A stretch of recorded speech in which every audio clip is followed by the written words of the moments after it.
Focus on hitting your goals in every area of your business. Remember, the universe rewards the bold. We're talking how to triple your recruits. Are you excited? Let's do this. Number one, I want to make sure that you are recruiting. When you're sitting down with somebody, you're recruiting them face to face, okay? The husband and the wife should be there. That's the best optimal way to get somebody to say yes. Why? Because both decision makers are there. Another thing is when you do recruit them, get their list. That's how you're going to explode your recruiting. Last month I recruited 10 people, all because I recruited 3.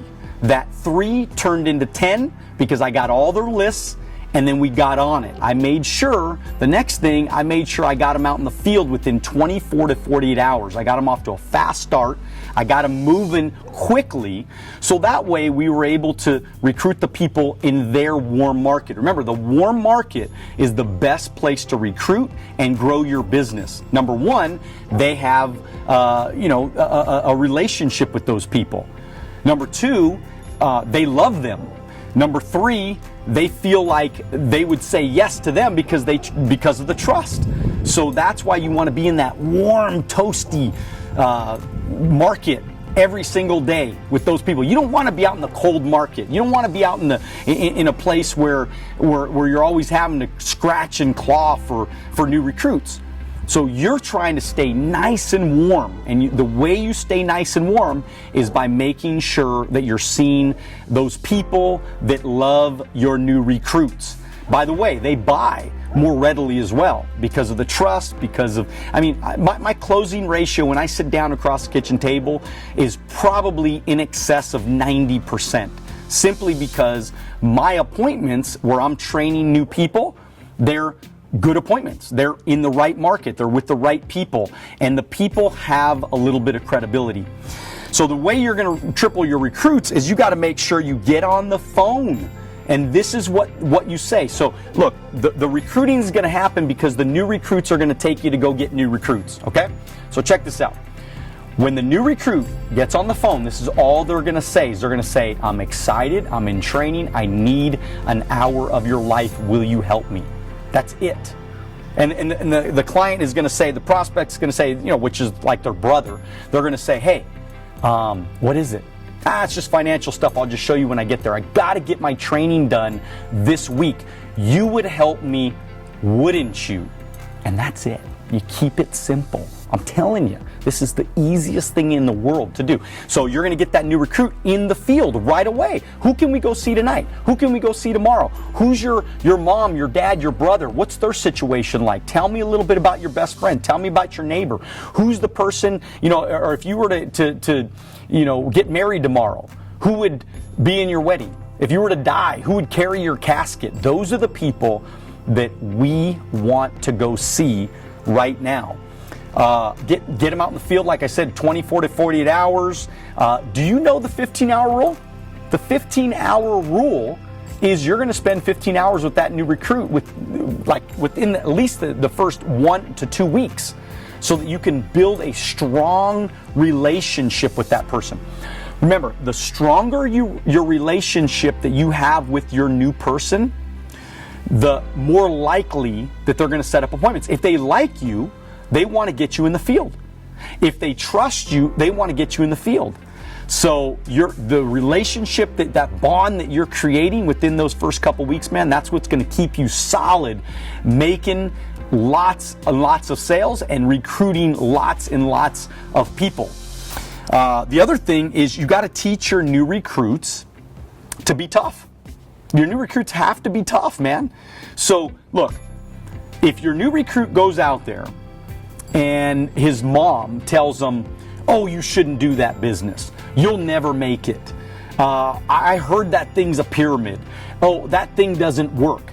If your new recruit hears that and they say, oh man, maybe my mom's right, and they quit, well, you're going to have a lot of people quit on you. So before you let them go, you have to get them mentally tough. How do you do that? You do it simply by explaining to them exactly what's going to happen. So the more you tell them what's going to happen, the more they say, oh my God, he already told me my mom was gonna put me down. He already told me that my brother was gonna say it was a pyramid. He already told me that somebody, that my best friend was gonna say it doesn't work and I should quit. So if you tell them all the things that are gonna happen before it happens, they trust you more, they believe you more.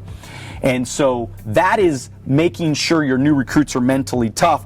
90% of recruiting, man, you're gonna triple your recruits by getting excited.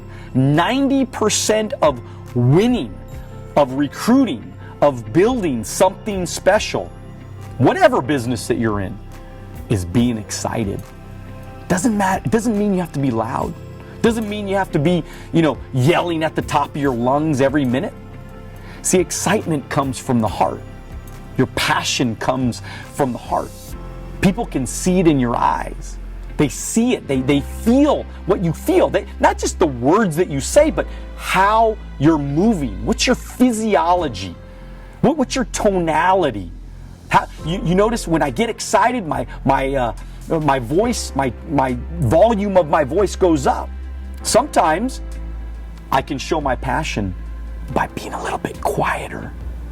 If I'm at the kitchen table, I'm talking to people about, man, if you join me, we could do something great together.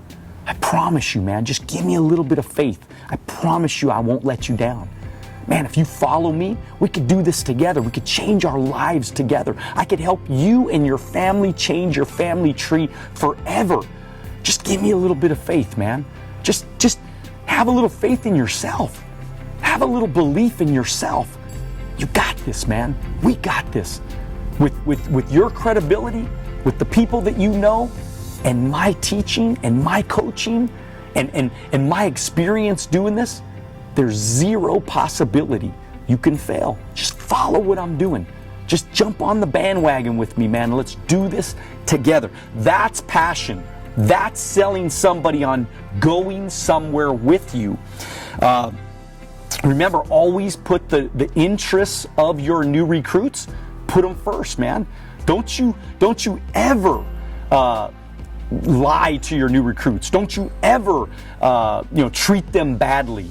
Your new recruits are like precious babies. You got to take care of them. You got to treat them with care and love and respect. And if you do that, they're going to go with you, and you just got to keep prospecting like crazy. Learn how to overcome objections, master how to overcome the objections. Because if you're going to triple your recruiting, man, you have to make sure that you know what you're talking about. When somebody asks you a question, you got to be able to overcome it quickly. So every night before you go to bed, you should be watching a recruiting video, how to overcome objections video. There's lots of them out there. I got a bunch of them, and just make sure you're mastering your craft every day. And then last but not least, I know this sounds funny, but ask for the check. You know the number one reason why people don't close, why people don't recruit, why they don't triple their recruits, is because they don't ask for the... I got people telling me, hey Daniel, I had a great conversation with this guy, man. He was so excited. We had a conversation and he was so fired up. I said, did you get the recruit? No, I didn't get the recruit, but he was fired up. No. If you didn't get the check, you didn't get the recruit. So your job, when you fire people up, when you do all these things I'm telling you to do, you make sure that you ask for the check. And that's called, hey look, man, if I was to teach you and train you, mentor you and coach you, man, is there anything that would stop you from trying? And they'll say, no, nothing would stop me. And I'd say, great. Obviously, we got to check your background out and make sure you're, haven't killed anybody in the last, forever. Okay. But hey, look, we're going to check you out. And it's going to take about 2 minutes, and then we'll go from there. Does that sound fair? Do you want to pay by Visa or MasterCard? How do you want to do it?